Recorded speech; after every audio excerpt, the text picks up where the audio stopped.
اور تیسری چیز یہ ہے کہ حاسد کبھی ایسی چیز سے بھی حسد کر سکتا ہے جو اس نے دیکھی ہی نہیں، بلکہ کسی چیز کی رونما ہونے سے پہلے بھی حسد ہو سکتا ہے، جبکہ نظر بد لگانے والا شخص صرف موجودہ چیز کو دیکھ کر ہی نظر لگاتا ہے، رونما ہونے سے پہلے نہیں لگا سکتا۔ نمبر 4 یہ ہے کہ حسد کی بنیاد دل میں پیدا ہونے والی جلن اور متعلقہ شخص کو حاصل ہونے والی نعمتوں کو زیادہ سمجھنا ہوتا ہے، جبکہ نظر بد میں بد نظری یا روح کی خباثت کار فرما ہوتی ہے۔ نمبر 5 یہ ہے کہ حسد کسی ایسی چیز کو نقصان نہیں پہنچاتا جس کا نقصان حاسد کو ناگوار ہو، جیسے کہ انسان کا ذاتی مال ہے، اولاد ہے، جبکہ نظر بد کسی ایسی چیز کو بھی نقصان پہنچا سکتی ہے جسے نقصان پہنچنا عائن شخص کو ناگوار ہو، جیسے کہ اولاد اور دولت ہے۔ حافظ ابن القیم کہتے ہیں کہ مطلب یہ ہے کہ عائن شخص مخصوص قسم کا حاسد ہوتا ہے اور یہ حاسد سے زیادہ نقصان دہ ہے، اسی لیے واللہ عالم صورت میں حاسد کا ذکر آیا ہے اور نظر لگانے والے کا نہیں، کیونکہ حاسد میں یہ بھی آ جاتا ہے، اس لیے ہر نظر لگانے والا حاسد ہونا لازمی ہے، جبکہ ہر حاسد کو عائن ہونا لازم نہیں ہے۔ لہذا اگر کوئی شخص حسد کے شر سے اللہ تعالیٰ کی پناہ چاہے تو اس میں نظر بد سے بھی پناہ شامل ہو جائے گی۔ یہ در حقیقت قرآن کریم کے شمول، اعجاز اور بلاغت کی دلیل ہے۔ حسد یہ ہے کہ کسی انسان کو ملنے والی اللہ تعالیٰ کی نعمت سے بغض رکھنا اور اس کے زائل ہونے کی تمنا کرنا۔ دوسری بات یہ ہے کہ ان دونوں کا حکم یقینی طور پر حرام ہے، چنانچہ حسد کے حرام ہونے کی دلیل تو سیدنا ابو ہریرہ رضی اللہ تعالیٰ عنہ سے روایت ہے کہ رسول اللہ صلی اللہ علیہ وسلم نے فرمایا کہ ایک دوسرے سے حسد مت کرو، اور ابن عبد البر رحمہ اللہ فرماتے ہیں کہ اس حدیث میں رسول اللہ صلی اللہ علیہ وسلم کا فرمان ہے ایک دوسرے سے حسد مت کرو، باہمی حسد کے ساتھ اپنے ظاہر و عموم کی وجہ سے ہر چیز میں حسد سے ممانعت کا تقاضا کرتا ہے۔ تاہم میرے نزدیک رسول اللہ صلی اللہ علیہ وسلم کے ایک اور فرمان سے یہ حسد مخصوص ہو گیا ہے کہ آپ صلی اللہ علیہ وسلم نے فرمایا ہے کہ حسد صرف 2 چیزوں میں ہے کہ ایک شخص کو اللہ تعالیٰ نے قرآن کی دولت سے نوازا اور دن اور رات نماز میں قرآن پڑھ کر قیام کرتا ہے، اور دوسرا شخص وہ ہے جسے اللہ تعالیٰ نے مال عطا کیا اور وہ اسے دن اور رات خرچ کرتا ہے۔ تو اس لحاظ سے وہ یہ کہتے ہیں کہ وہ حسد الگ چیز ہے، یہ حسد الگ چیز ہے۔ اور جبکہ نظر بد حرام ہونے کی دلیل کا تعلق لوگوں کے نقصان پہنچانے کی حرمت سے ہے، جیسے کہ ارشاد باری تعالیٰ ہے والذین یؤذون المؤمنین والمؤمنات بغیر ما اکتسبوا فقد احتملوا بہتانا واثما مبینا، اور وہ لوگ جو مومن مردوں اور مومن عورتوں کو ان کے کسی جرم کے بغیر تکلیف دیتے ہیں تو انہوں نے بہتان اور سری گناہ کا بوجھ اٹھایا ہے۔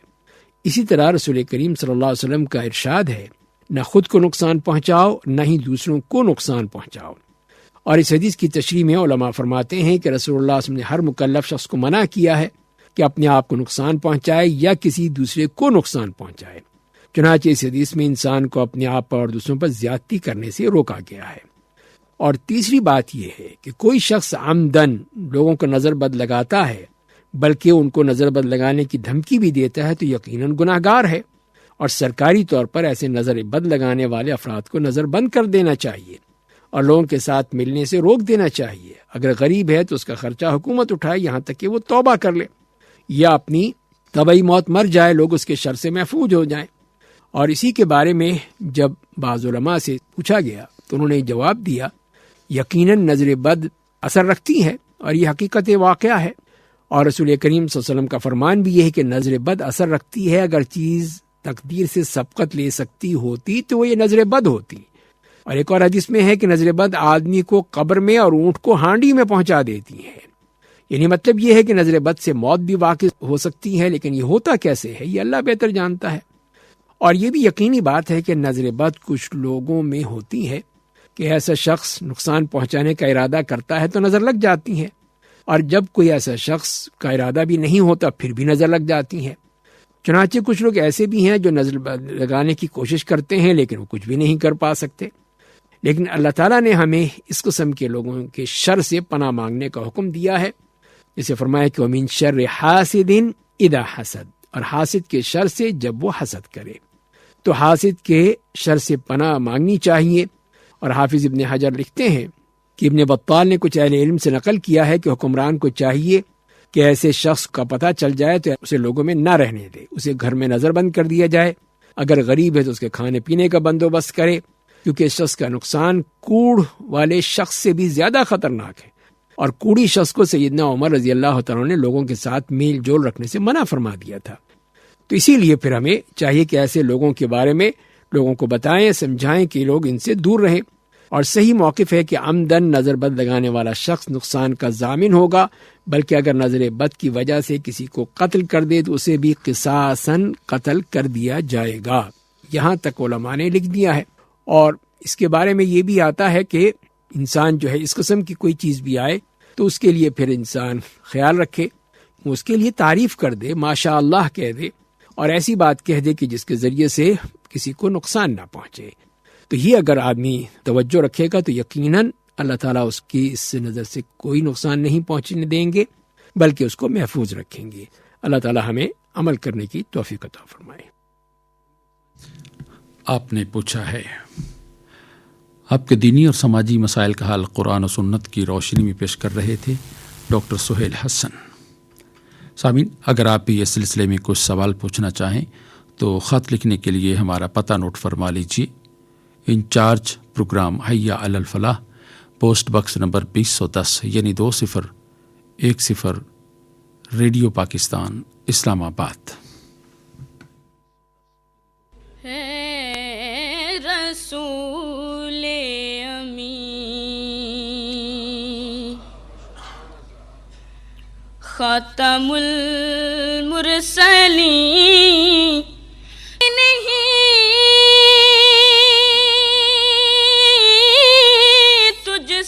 کوئی نہیں ہے رسول امی،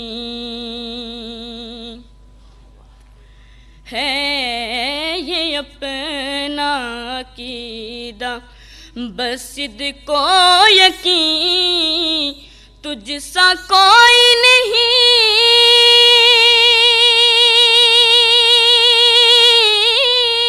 تجھ سا کوئی نہیں ہے رسول امی۔ دست قدرت نے ایسا بنایا تجھے،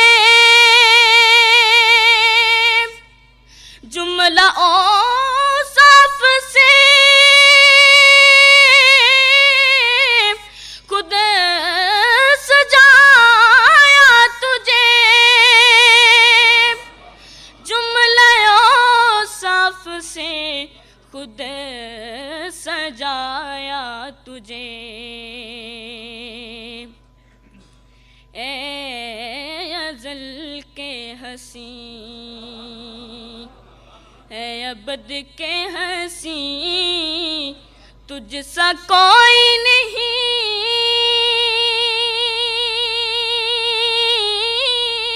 تجھ سا کوئی نہیں اے رسول امی۔ تیرا سکہ رواں کل جہاں میں ہوا، اس زمین میں ہوا،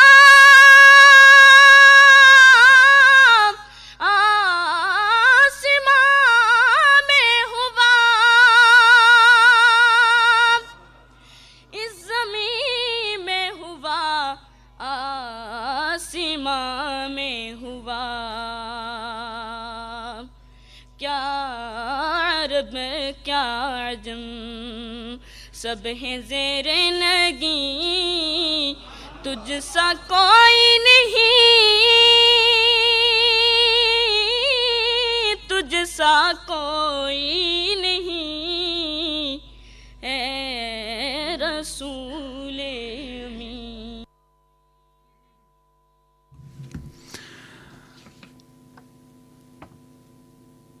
بارگاہ نبوی صلی اللہ علیہ وآلہ وسلم میں ہدیہ عقیدت پیش کر رہے تھے جنید ملک۔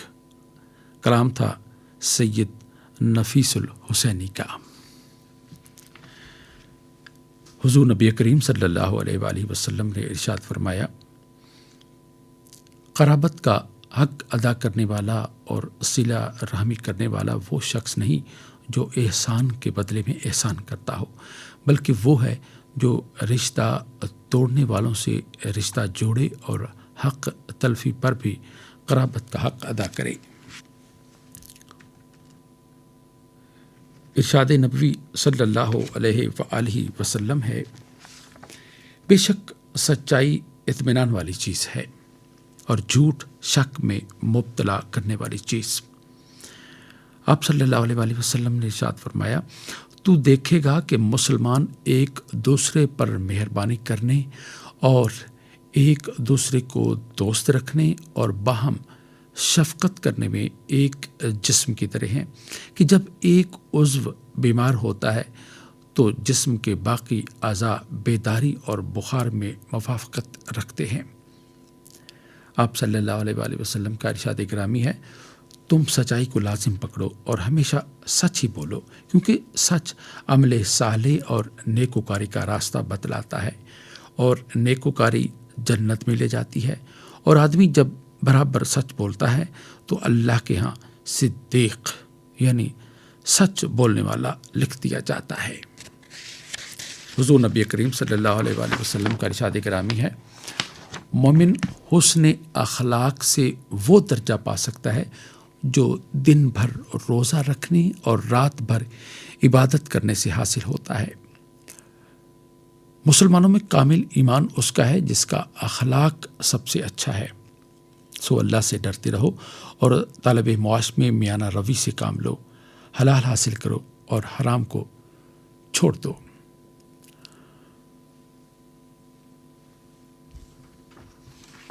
قرآن حکیم اور ہماری زندگی کے سلسلے میں سورہ اعراف کی آیات 28 تا 30 کے مضامین کے حوالے سے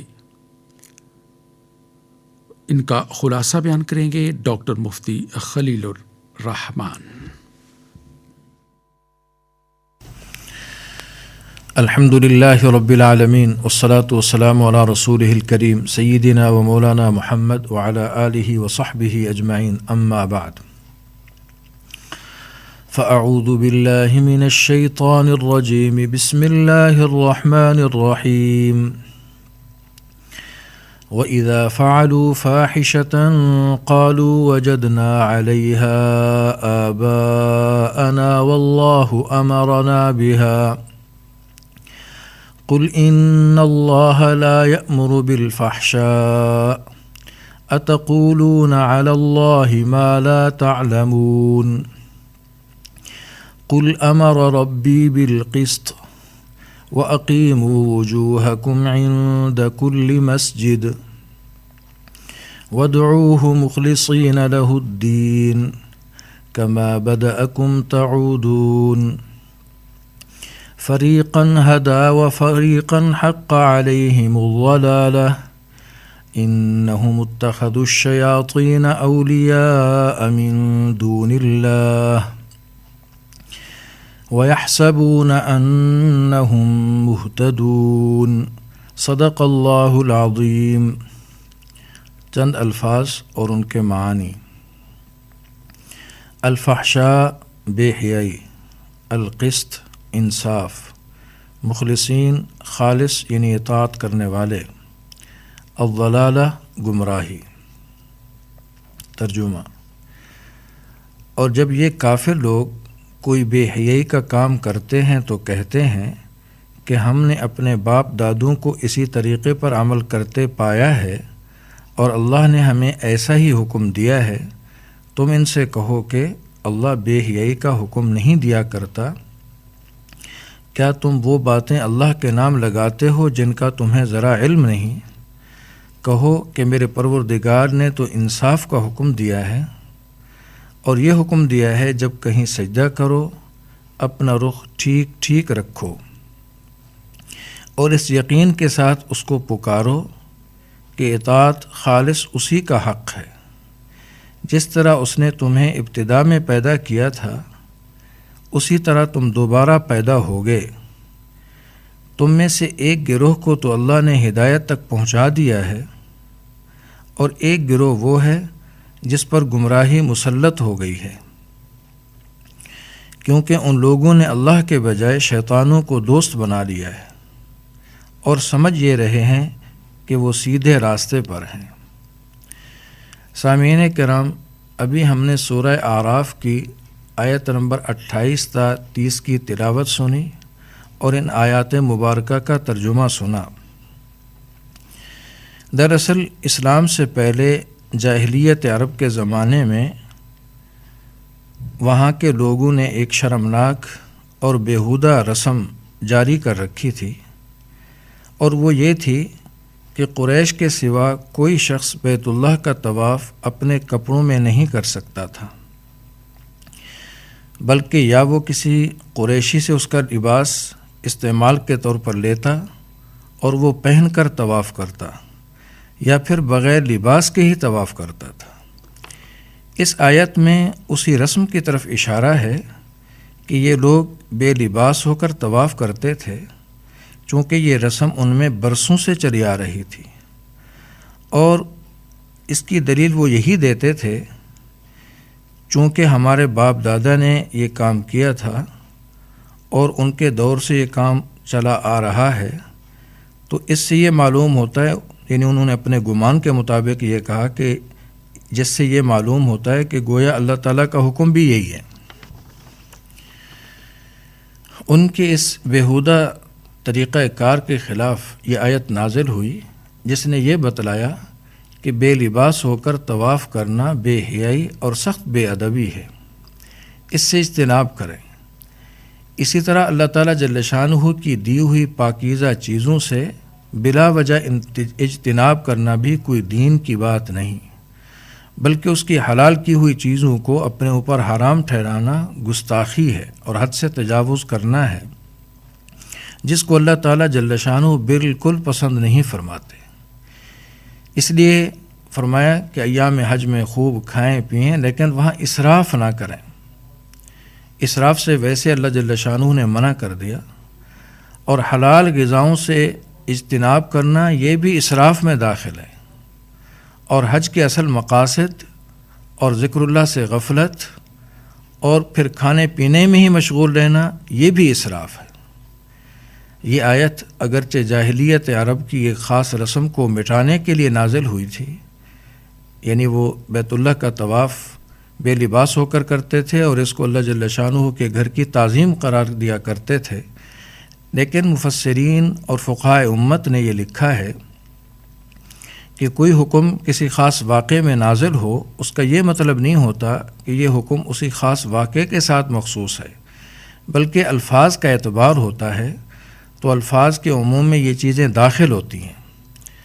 حاصل یہ کہ جن چیزوں کو اللہ جل شانہ نے حلال قرار دیا ہے ان کو حلال سمجھ کر استعمال کرے، عدم شکر ادا کرے اللہ تعالیٰ جل شانہ کا، اور اپنی طرف سے دین میں اضافہ کرنا اور ایسی چیزوں کو حکم شرعی سمجھنا جس کا اللہ اور اس کے رسول نے حکم نہیں دیا، یہ سراسر دین میں اضافہ اور زیادتی ہے، جس سے سختی سے منع کر دیا گیا ہے۔ اللہ تعالیٰ جل شانہ کے حضور دعا ہے کہ اللہ تعالیٰ جل شانہ ہمیں دین کو اس طریقے پر رکھ کر جو اللہ تعالیٰ جل شانہ نے جس طریقے پر رکھ کر بھیجا ہے، اور اپنے حبیب کریم صلی اللہ علیہ وسلم کی سنت کے مطابق عمل کرنے کی توفیق عطا فرمائے، اور ہر طرح کے افراط اور تفریط سے ہم سب کی حفاظت فرمائے۔ وآخر دعوانا ان الحمد للہ رب العالمین۔ قرآن حکیم اور ہماری زندگی کے سلسلے میں سورہ اعراف کی آیات 28 تا 30 کے مضامین کے حوالے سے گفتگو کر رہے تھے ڈاکٹر مفتی خلیل الرحمان۔ حضور نبی کریم صلی اللہ علیہ وآلہ وسلم نے ارشاد فرمایا، دکاندار کو چاہیے کہ وہ ذرا جھکتا ہوا تولے کہ اس سے خریدار خوش ہو جاتا ہے اور نقصان کچھ نہیں ہوتا۔ آپ صلی اللہ علیہ وآلہ وسلم نے فرمایا، ان 3 شخصوں کی توہین منافق ہی کر سکتا ہے، بوڑھا مسلمان آدمی، عالم دین، اور تیسرا امام عادل۔ آپ صلی اللہ علیہ وآلہ وسلم نے ارشاد فرمایا، جس میں امانت نہ ہو اس کا کوئی ایمان نہیں، اور جس میں پاس عہد نہ ہو اس کا کوئی دین نہیں۔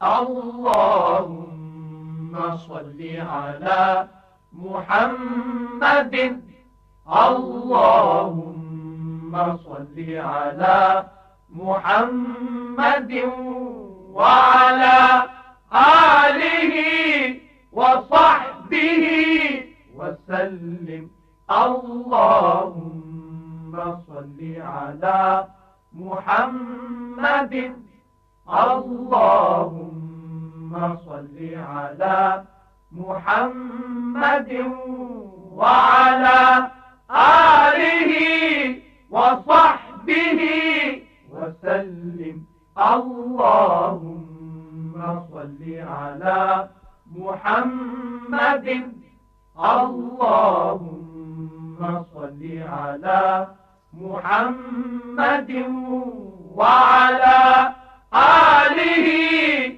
وصحبه وسلم اللهم صل على محمد اللهم صل على محمد وعلى آله وصحبه وسلم اللهم صل على محمد اللهم صل على محمد وعلى آله وصحبه وسلم اللهم صل على محمد اللهم صل على محمد وعلى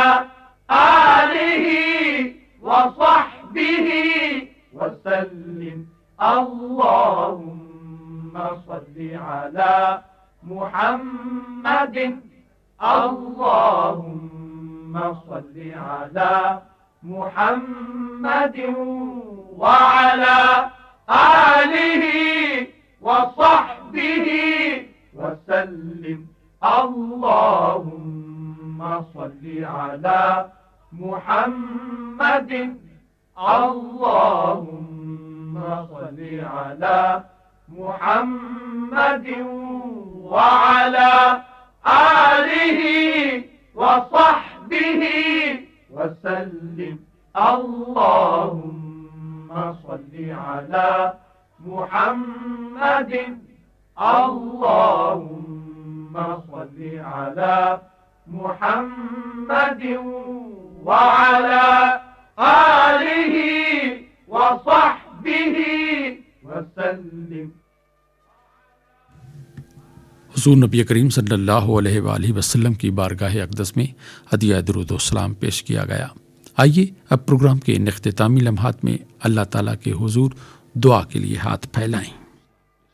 اللہ الرحمن الرحیم.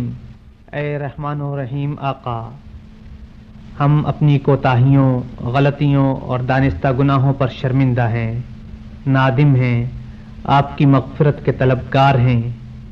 اے بار الہ، ہمیں بخش دیجئے، ہماری انفرادی اور اجتماعی لغزشوں سے درگزر فرما دیجئے، ہمارے جرائم کو معاف فرما دیجئے، ہمیں اس راہ پر لے چلیے جو فلاح و کامرانی کی راہ ہے، جس راہ میں نفرتیں ہوں نہ قدورتیں، عداوتیں ہوں نہ دشمنیاں. اے محبتوں کا درس دینے والے آقا، ہمارے دلوں میں ایک دوسرے کے لیے محبت کے جذبات پیدا کر دیجئے. اپنی رسی کو مضبوطی سے تھامتے ہوئے ہمیں امت واحدہ بننے کی توفیق سے نواز دیجئے. ایک اللہ، ایک رسول اور ایک قرآن کے ماننے والوں کو ایک پلیٹ فارم پر متحد اور یکجان کر دیجئے. یہاں اسلامی اخوت اور بھائی چارے کی فرما روائی ہو، اظہار و قربانی ہمارا چلن ہو، اور غم گساری و ہمدردی ہمارا روزمرہ کا معمول ہو. آمین ثم آمین یا رب العالمین. وصلی اللہ علی رسولہ وسلم.